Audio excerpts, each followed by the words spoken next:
Ballon d'Or ঘোষণার আগেই পিএসজির হয়ে দারুণ খেলা ওসমান দেম্বেলের নাম সামনে এনেছিলেন রদ্রি। তিনি বলেছিলেন পিএসজির একজনেরই এই পুরস্কার জেতা উচিত। তার পছন্দের তালিকায় ছিল দুটি নাম, ওসমান দেম্বেলে এবং ভিতিনিয়া। পুরস্কার ঘোষণার আগে সামাজিক যোগাযোগ মাধ্যমে একটি সম্ভাব্য তালিকা ছড়িয়ে পড়েছিল, যেখানে দেম্বেলকে হারিয়ে এগিয়েছিলেন লামিনে ইয়ামাল।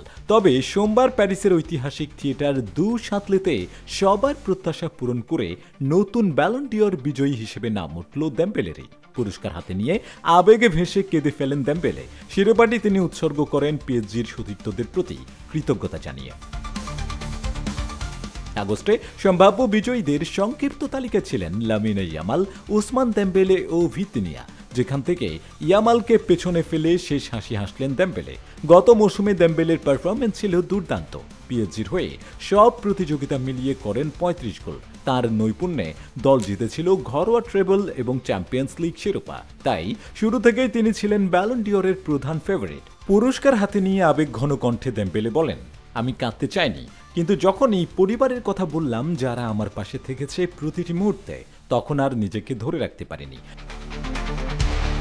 পিএসজির ভক্ত ও সতীর্থদের উদ্দেশ্যে তিনি আরও বলেন, এটা কখনোই আমার ব্যক্তিগত লক্ষ্য ছিল না।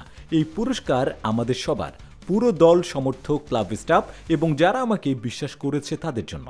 এদিকে টানা তৃতীয়বারের মতো মেয়েদের ব্যালন ডিওর জিতেছেন বার্সেলোনার স্প্যানিশ মিডফিল্ডার আইতানো বোনমাতি। এর মাধ্যমে ৩ বার পুরস্কার জেতার কীর্তি গড়লেন তিনি, যার কোনো নারী ফুটবলারের নেই। গত মৌসুমে বার্সেলোনাকে ঘরোয়া ট্রেবল জেতাতে গুরুত্বপূর্ণ ভূমিকা রাখেন বোনমাতি। সব প্রতিযোগিতা মিলিয়ে করেন ১৬ গোল এবং দেন ১২টি অ্যাসিস্ট। এছাড়া তিনি নির্বাচিত হন উইমেন্স চ্যাম্পিয়ন্স লিগের মৌসুমের সেরা খেলোয়াড়।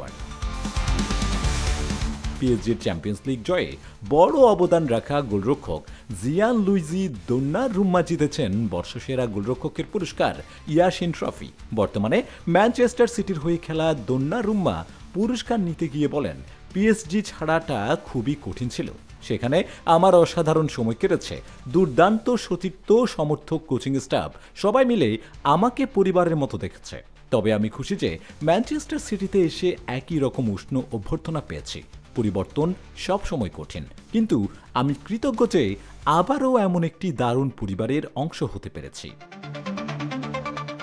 আজমাই নাজিম শায়রান, দৈনিক আওয়ার, বাংলাদেশ।